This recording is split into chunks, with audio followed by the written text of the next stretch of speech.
오늘 에베소서 1장 7절에서 10절 말씀에 근거해서 예수님이 주시는 신령한 복이라는 제목으로 같이 은혜를 나누기를 원합니다. 제목을 한번 따라해 보실까요? 예수님이 주시는 신령한 복. 아멘. 에베소서는 사도 바울이 로마 감옥에서 에베소 성도들을 향해서 쓴 편지인데요. 에베소라는 도시는 그 아데미 신전이 있었고 우상 숭배가 극에 달한 도시였고요. 또 음란함과 또 세상 문화가 너무 가득한 그러한 도시였습니다. 그러한 도시에 살면서도 예수님을 믿고 성도여 신실한 사람들이 된 그분들에게, 그 에베소에 살고 있는 성도들에게 예수님을 믿는다는 것이 얼마나 귀한 일이고, 또 하나님이 얼마나 그들을 사랑하셔서 예수님을 그들에게 보여주셨고, 또 그런 가운데 복음을 전하며 사는 것이 얼마나 귀한 것인가에 대해서 알려주고 있는 그러한 서신입니다. 사실은 이 에베소서를 보면서 여러분들이 에베소서를 읽어보면 아시겠지만 사실은 이해하기가 어려워요. 그리고 이게 말씀을 전하기도 굉장히 어려운 그러한 서신서인데 그 깊이가 있기 때문에 그렇거든요. 그런데 여러분들이 이 에베소서 말씀을 들을 때 잘 따라오셔야 됩니다. 좀 더 집중하시고 이런 뜻이구나. 제가 이제 차츰차츰 설명을 드릴 텐데 그렇게 잘 따라오시면 이 에베소서 안에 있는 하나님이 주시는 놀라운 귀한 복들을 우리가 체험하고 느끼게 됩니다. 특별히 우리가 3절에서 14절까지 말씀은 사도 바울이 마치 폭포수처럼 웅변하듯이 한 문장으로 쉬지 않고 쫙 이렇게 전한 말씀인데 그 안에 하나님이 주신 신령한 복에 대해서, 예수님이 주신 신령한 복에 대해서, 그리고 성령님이 주신 신령한 복에 대해서 기록하고 있는데, 지난번에 하나님이 주신 신령한 복에 대해서 3절부터 6절까지 같이 말씀을 나눴습니다. 하나님이 우리에게 주신 신령한 복은 창세 이전에 우리를 택하신 복이에요. 지금 우리가 뭘 잘했건 잘못했건 이걸 보시고 우리를 택하신 것이 아니라 태초에 하나님이 천지를 창조하시기 이전에 이미 우리를 택하셨다는 거예요. 근데 그 택함이 우리의 기준이 아니라 하나님이 기준을 세우셔서 그 기준에 맞게 우리를 택하셨으니 우리를 택해 주신 그 하나님의 은혜가 얼마나 감사한 거예요. 이것이 하나님이 주신 신령한 복의 첫 번째이고, 두 번째로는 거룩하게 하시는 복.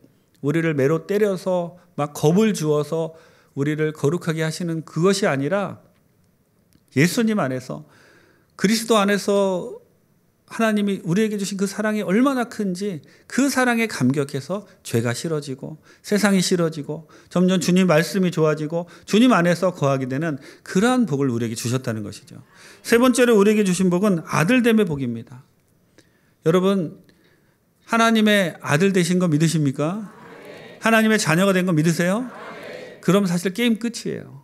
하나님의 아들이 되었는데, 온 우주를 창조하신 그분이 우리를 자녀로 삼아 주셨는데, 다른 이 땅에 살면서 조금 걱정거리, 조금 못 사는 거, 아니면 조금 문제 있는 거, 그런 거 사실은 하나님의 아들 된 사람으로서는 그 정체성만 깨닫게 되면 그 모든 것은 그렇게 큰 문제가 아닌 겁니다. 정말 중요한 것은 하나님이 우리를 자녀 삼으셨다는 거예요. 오늘은 이어서 예수님이 주시는 신령한 복이 무엇인지 같이 살펴보기를 원합니다. 예수님이 주시는 신령한 복은 첫째로 우리를 구속하신 복입니다. 7절 같이 한번 읽겠습니다. 우리는 그리스도 안에서 그의 은혜의 풍성함을 따라 그의 피로 말미암아 속량 곧 죄사함을 받았느니라. 아멘. 신약 성경이 쓰일 당시 6개 정도의 단어가 속량이라는 그런 뜻으로 쓰였다고 합니다. 가장 많이 사용되는 단어가 아고라조인데, 시장에 가서 돈을 주고 물건을 사는 그런 행위를 나타낼 때 이제 이 단어를 썼고요. 또 다른 중요한 단어는 본문에 쓰인 단어인데 리트로라는 그러한 단어입니다. 이 단어는 값을 주고 사기는 하는데 물건을 사는 것이 아니라 사람을 사용할 때, 살 때 이 단어가 쓰였는데요. 우리가 이제 지금은 노예가 없지만 그 당시에는 노예가 있어서 돈을 주고 사람을 살 수가 있었어요. 그런데 이 리트로란 단어는 어떤 때 쓰였냐면 그 노예를 사서 자기가 집안일을 시키거나 부려먹기 위해서 사는 것이 아니라 그 노예를 사가지고 자유인으로 해방시켜 줄 때 이 단어를 썼다는 거예요. 그래서 본문 말씀 가운데 사도 바울은 예수님께서 그의 피로 말미암아 우리를 속량하셨다, 값을 주고 사셨다라는 그 부분에 정확하게 이 리트로라는 단어를 사용하고 있습니다. 예수님이 저와 여러분을 리트로 하셨다는 거예요. 그냥 사셔가지고 예수님의 피로 사셨는데 그 피로 사셔가지고 우리를 노예 삼으시거나 우리를 부려먹기 위해서 사신 것이 아니라 자유인으로 삼아주시고 하나님의 아들로 삼아주기 위해서 우리를 예수님의 피로 속량하셨다라고 할 때 이런 단어, 그 리트로라는 단어를 썼다고 기록하고 있습니다.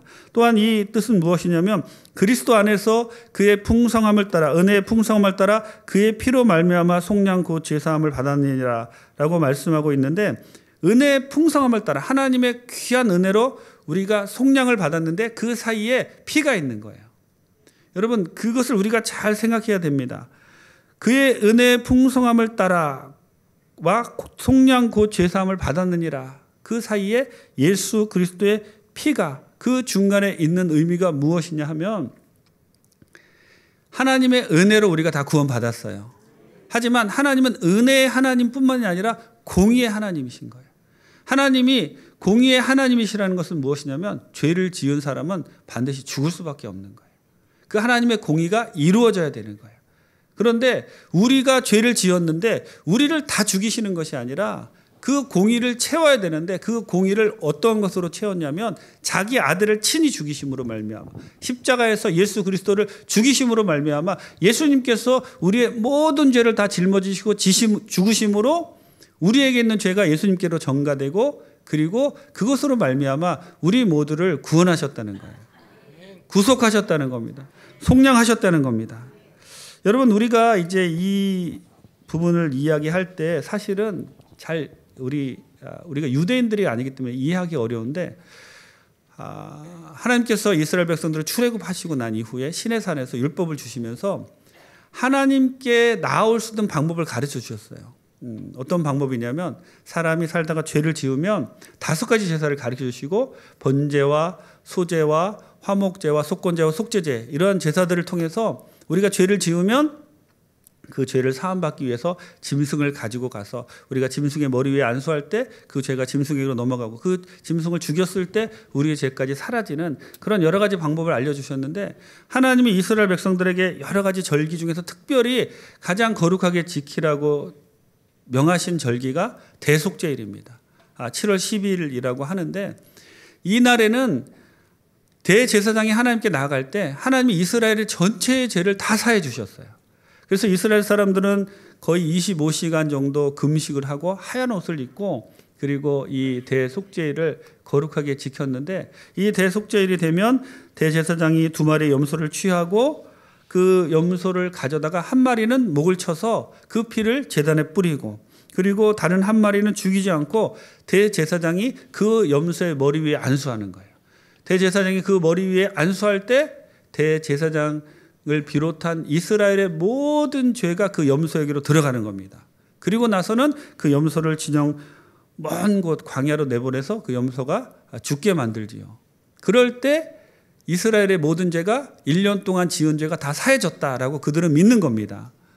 이것이 예수님이 우리 인류의 모든 죄를 다 지시고 그리고 십자가에서 죽으신 것. 이스라엘 사람들은 이 이야기를 할 때 그 뜻이 무엇인지 다 이해했다는 거예요. 여러분들 다 이해하시죠? 어떻게 우리의 죄가 깨끗해지고 그리고 예수 그리스도의 보혈이 어떻게 우리를 속량하는지 다 이해하고 계시죠? 여러분, 이것을 잘 이해하셔야 됩니다. 우리는 죄사함을 위해서 아무런 대가를 치르지도 않았지만 예수 그리스도의 십자가 대속의 사건으로 우리는 다 구원받은 사람이라는 거예요. 이것이 예수님을 통해서 하나님이 우리에게 주시는 가장 놀라운 신령한 복입니다. 우리는 죄사함의 은혜를 생각할 때마다 하나님의 풍성한 은혜와 동시에 예수님의 피를 생각해야 되고, 우리를 위해서 모든 희생을 감수하신 예수님께 감사해야 됩니다. 그 은혜를 잊으면 안 되고 은혜를 아는 사람의 삶을 살아야 되는 거예요. 로마서 3장 25절 같이 한번 읽겠습니다. 이 예수를 하나님이 그의 피로써 믿음으로 말미암는 화목제물로 세우셨으니 이는 하나님께서 길이 참으시는 중에 전에 지은 죄를 간과하심으로 자기의 의로우심을 나타내려 하심이니. 아멘. 히브리서 9장 12절입니다. 염소와 송아지의 피로 하지 아니하고 오직 자기의 피로 영원한 속죄를 이루사 단번에 성소에 들어가셨느니라. 아멘. 베드로전서 1장 18절에서 19절입니다. 너희가 알거니와 너희 조상이 물려준 헛된 행실에서 대속함을 받은 것은 은이나 금같이 없어질 것으로 된 것이 아니요 오직 흠없고 점없는 어린 양 같은 그리스도의 보배로운 피로 된 것이니라. 아멘. 여러분 지난 가을 부흥회 때 김용복 선교사님이 오셔서 우리에게 많은 은혜를 주셨는데 그때 이런 얘기를 하셨어요. 어떤 목사님이 처음에 주님을 알지 못하다가 동생이 신실한 크리스찬이었는데 동생의 권유로 부흥회에 참석했다가 그 목사님이 주님을 영접하신 이야기인데 이 목사님이 동생에 이끌려서 억지로 부흥회에 참석했는데 목사님 설교가 하나도 다 안 들리는데 한 가지 이야기가 귀에 들리더랍니다. 무슨 얘기냐면 그 부흥 강사가 이런 말씀을 하셨대요. 어떤 분이 집에서 이제 그 결한 달걀을 이렇게 부화해가지고 이 병아리가 있는데 그 병아리가 너무 사랑스러워서 병아리들을 잘 키우셨다는 거예요. 근데 어느 날 그 병아리 중에 한 마리가 아파가지고 아프니까 마음이 아프잖아요. 치료해주고 싶어서 이제 동물병원에 가서 이 병아리를 좀 치료할 수 없습니까? 그랬더니 그 수의사가 이렇게 얘기하더랍니다. 혹시 집에 암탉이 있냐고. 있죠. 그랬더니 그 암탉을 잡아서 그 피를 먹이면 이 병아리가 살 거라고. 아니 무슨 암탉을 잡아서 병아리한테 피를 먹이냐고. 그래서 그냥 돌아왔다는 거예요. 근데 이제 병아리가 시름시름 앓으니까 또 마음이 아파서 다른 병원에 가봐야 되겠다. 다른 병원에 갔더니 그 수의사가 또 이렇게 얘기하더랍니다. 혹시 집에 송아지가 있냐고. 송아지를 잡아서 피를 먹이면 이 병아리가 살 거라고. 예끼 이 사람아. 그리고 이제 다시 왔는데 내가 한 번만 더 다른 곳에 가봐야 되겠다. 그리고 다른 병원에 갔더니 그 수의사는 이렇게 얘기하더랍니다. 혹시 집에 아들이 있냐고.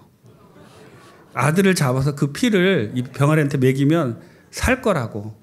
그러니까 무슨 미친 사람이 다 있나. 그리고 이제 왔는데 그 부흥사님이 그 하신 이야기를 이 목사님 되신 분, 그때는 목사님이 아니셨어요. 이분이 그게 마음에 새겨졌는데 그게 무슨 뜻이냐면 성경에 이렇게 말도 안 되는 이야기가 있다고. 여러분 제가 지금 설명드린 얘기가 그겁니다. 우리 병아리 같이 아무런 정말 어떻게 보면 가치가 없는 우리를 위해서 하나님의 아들인 예수님이 오셔서 죽으신 거예요. 그리고 그 피를 우리에게 주신 겁니다. 그리고 우리가 그 피로 말미암아 구속함을 받은 거예요. 얼마나 감사합니까? 이것이 하나님이 예수 그리스도를 통해서 우리에게 주시는 신령한 복이라는 겁니다. 이 신령한 복을 우리는 전해야 돼요. 이 신령한 복을 우리는 깨달아야 되고 그리고 더욱 그 은혜에 감사하며 살아야 할 줄 믿습니다. 둘째로 예수님이 우리에게 주시는 신령한 복은 복음의 비밀을 아는 복입니다. 8절부터 9절 같이 한번 읽겠습니다. 이는 그가 모든 지혜와 총명을 우리에게 넘치게 하사 그 뜻의 비밀을 우리에게 알리신 것이요 그의 기뻐하심을 따라 그리스도 안에서 때가 찬 경륜을 위하여 예정하신 것이니. 아멘.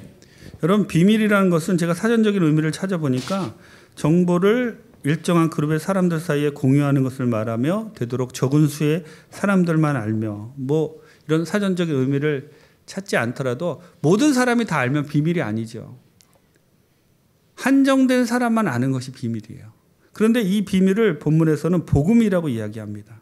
즉 복음은 한정된 사람만 알 수 있도록 하나님이 허락을 하신 것이라는 거예요. 또한 고린도서 4장 4절에 보면 같이 한번 읽겠습니다.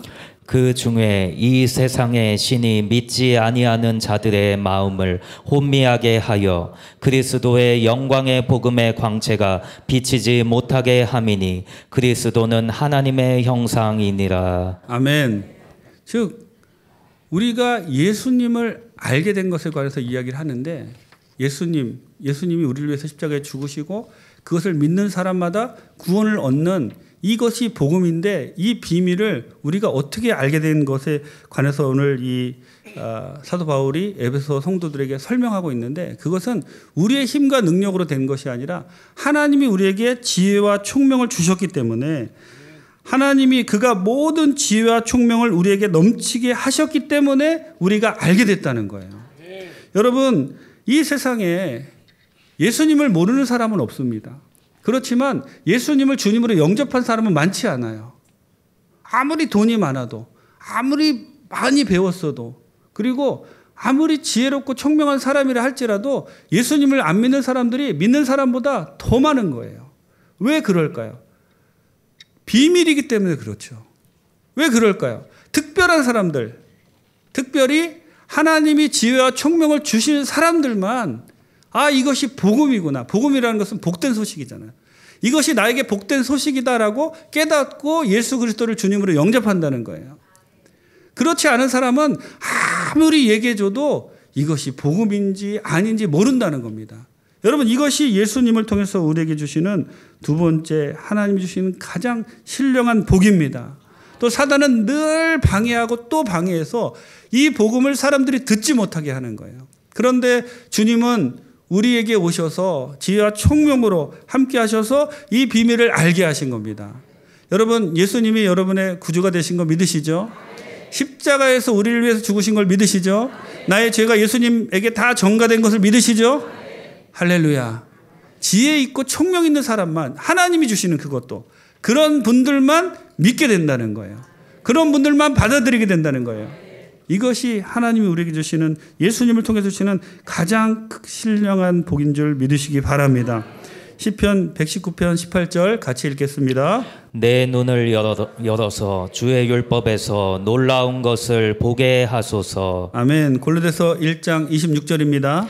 이 비밀은 만세와 만대로부터 감추어졌던 것인데 이제는 그의 성도들에게 나타났고. 아멘. 골로새서 1장 9절입니다. 이로써 우리도 듣던 날부터 너희를 위하여 기도하기를 그치지 아니하고 구하노니 너희로 하여금 모든 신령한 지혜와 총명에 하나님의 뜻을 아는 것으로 채우게 하시고. 아멘. 우리 마태복음 16장 16절에서 17절 같이 한번 읽겠습니다. 시몬 베드로가 대답하여 이르되 주는 그리스도시요 살아계신 하나님의 아들이시니이다. 예수께서 대답하여 이르시되 바요나 시몬아 내가 복이 있도다. 이를 내게 알게 하니는 혈육이 아니요 하늘에 계신 내 아버지시니라. 아멘. 예수님이 이 땅에 오셔서 많은 사람이 예수님이 하나님이신 것을 믿지 못했어요. 왜냐하면 그것을 믿기가 그만큼 어려운 거예요. 오늘 본문에 시몬 베드로가 주는 그리스도시요 살아계신 하나님의 아들이시니다라고 이야기하자 예수님이 바요나 시몬아 내가 복이 있도다. 이를 내게 알게 하니는 사람의 지혜나 돈이나 그 어떤 것이 아니라 하늘에 계신 내 아버지께서 너에게 그것을 알게 하셨다는 거예요. 지금 우리가 주는 그리스도시요 살아계신 하나님의 아들이시니다라고 고백하는 것도 동일하게 하늘에 계신 아버지께서 우리에게 지혜와 총명으로 그것을 알게 하신 거예요. 이것이 예수님 안에서 우리가 누리는 신령한 복이라는 겁니다. 여러분 이렇게 복 받으신 분들입니다. 이 복을 전하는 여러분 되시기를 주님의 이름으로 축원합니다.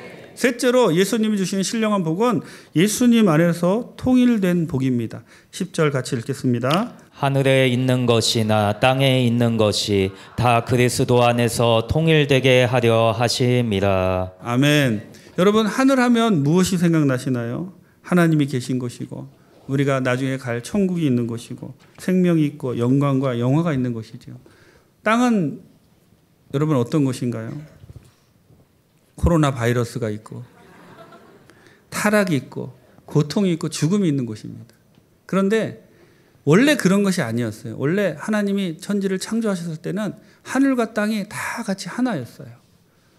아담과 하와가 하나님과 교제하며 아름다운 삶을 이어가는 그곳이 땅이었고 하늘이었고 땅인지 하늘인지 어느 곳에 있든지 주님의 은혜와 충만한 교제가 넘치는 곳이었죠. 그런데 죄가 들어오면서 하늘과 땅이 분리되고 또 이 땅 가운데서도 사람과 사람이 서로 반목하고 대립하고 또 사람과 하나님의 사이가 갈라진 이러한 일들, 이러한 곳 가운데 예수님이 오셔서 하늘과 땅을 다시 이어주셨다는 거예요. 예수님이 오셔서 다시 하나가 되게 하셨다는 겁니다. 그러므로 우리는 하늘과 땅이 만나는 곳이 예수님이고 예수님만이 하늘과 땅을 만나는 유일한 영적 공간이고 화목의 자리이며 모든 곳을 화목해 하시는 분이신 것을 믿어야 합니다. 예수님을 인해서 하나 되고 통일되게 하는 그 복이 예수님이 우리에게 주시는 신령한 복이라고 본문은 이야기하고 있습니다. 이 복을 받은 우리도 이 땅에서 천국을 경험하고 또 천국을 전혀 모르는 사람들에게 예수님이 주시는 신령한 복을 전해야 돼요.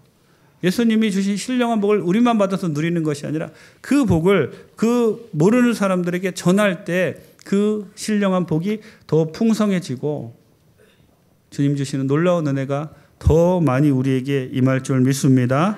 고린도서 5장 19절 같이 한번 읽겠습니다. 곧 하나님께서 그리스도 안에 계시사 세상을 자기와 화목하게 하시며 그들의 죄를 그들에게 돌리지 아니하시고 화목하게 하는 말씀을 우리에게 부탁하셨느니라. 아멘. 골로새서 1장 20절 같이 읽겠습니다. 그의 십자가의 피로 화평을 이루사 만물 곧 땅에 있는 것들이나 하늘에 있는 것들이 그로 말미암아 자기와 화목하게 되기를 기뻐하심이라. 아멘. 제가 한번 말씀드린 것도 같은데 화해의 아이라는 그런 책이 있습니다. 리차드슨 선교사님이 그 뉴기니의 샤위 부족에게 복음을 전한 그러한 이야기인데요. 이 샤위 부족은 전쟁을 벌여서 적들의 머리를 베다가 그것을 베개로 베고자 하는 그런 사람들이었어요. 이들은 독특한 그 생각을 갖고 있었는데 배신을 가장 잘하는 사람이 그 부족의 영웅입니다. 그들의 말로 투이 아소나이 마카에린이라고 하는 것은 무엇이냐면 내가 친구를 한 명 사귀어서 그 친구와 우정을 쌓는데 그것을 이 사람들은 우정으로 그 친구를 살찌게 한다 이렇게 표현을 해요. 우정으로 그 친구를 살찌게 한 다음에 가장 그 친구가 나를 믿을 때 뒤통수를 탁 치고 뒤에서 칼을 꽂아가지고 그 사람을 죽이는 것이 그들이 삶의 방식 중에 가장 영웅시되는 그러한 방식이었습니다. 그래서 선교사님이 그들에게 복음을 전했는데 예수님 이야기를 전할 때는 아무런 감흥이 없다가 가룟 유다가 3년 동안 예수님과 같이 살다가 마지막에 배신하고 대제사장들에게 예수님을 판 이야기를 하니까 이 사람들이 다 환호하는 거예요. 그 사람들이 볼 때 가룟 유다가 최고의 영웅인 겁니다. 그러니까 복음이 그들에게 전해질 수가 없죠. 그래서 선교사님이 고민하고 있는데 그 부족들 사이에 어떠한 그 풍습이 있냐면 이 부족과 이 부족이 전쟁을 벌이는데 부족과 부족이 서로 전쟁을 벌이지 않으려면 서로 아이를 한 명씩 교환했다 그래요. 그리고 그 아이를 화해의 아이라 그러는데 그 아이를 교환하고 그 아이가 살아있는 동안은 서로가 전쟁을 하지 않았다 그럽니다.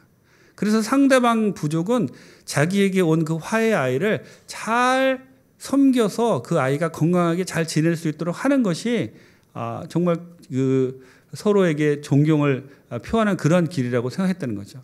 이 선교사님이 그 아이디어를 그 풍습을 딱 보고 무엇으로 그 원주민들에게 복음을 전했냐면 하나님과 우리 사이가 전쟁을 벌이는데 죄가 많아서 죄로 갈라졌는데 예수님이 화해의 아이로 오셨다. 하나님과 우리 사이를 하나 되게 하는 화해의 아이로 오셨다. 그래서 화해의 아이인 예수님을 우리는 잘 섬겨야 된다. 예수님을 잘 섬겨야 되는데 그러한 예수님을 배반하고 죽였으니 가룟 유다는 나쁜 사람이다. 그러니까 그때 가서 이 사위 부족이 복음을 이해하고 받아들이게 되었다는 거예요. 여러분 하나 되게 하는 그분이 예수님이십니다. 우리에게 오셔서 하나님과 우리를 하나 되게 하셨어요. 우리와 우리를 하나 되게 하셨어요. 그러므로 우리 예수 믿는 우리 모두는 어디에 가든지 하나 되게 하는 사람이 되어야 됩니다. 통일시키는 사람이 되어야 합니다. 분열시키고 갈라지고 깨트리고 공동체를 무너뜨리는 그런 사람이 아니라 어디에 가든지 하나 되고 늘 말씀드리지만 깨트리고 분열시키고 서로 욕하고 이것은 사단의 역사입니다. 하지만 성령의 역사는 하나 되게 하고 주님 안에서 서로 용서하고 그리고 공동체를 잘 세워주고 부흥시키고 이것이 성령의 역사이고 예수님을 통해서 우리에게 주시는 하나님의 신령한 복입니다. 이 복을 다 받아 누리시는 여러분 되세요. 그리고 이 복을 전하는 여러분 되세요. 예수님이 주시는 신령한 복을 마음속에 새기시고 한 주간 승리하는 귀한 분들 다 되시기를 주님의 이름으로 축원합니다. 기도하시겠습니다. 좋으신 하나님 감사합니다. 주님, 오늘 우리가 예수님이 우리에게 주시는 신령한 복이 무엇인지 같이 은혜를 나눴습니다. 우리를 구속하신 그 복에 감사하고 또 그 비밀을 알게 하신 그것에 감사하고 또 우리를 하나님과 하나 되게 하신 주님의 은혜에 감사를 드립니다. 우리가 이 복을 잘 기억하고 이 복을 전하는 사람이 되게 도와주옵시고 우리가 예수님 주신 신령한 복으로 더욱 주님께 감사하는 우리 모두가 다 되게 도와주옵소서. 은혜를 감사드리옵고 예수님의 이름으로 기도드립니다.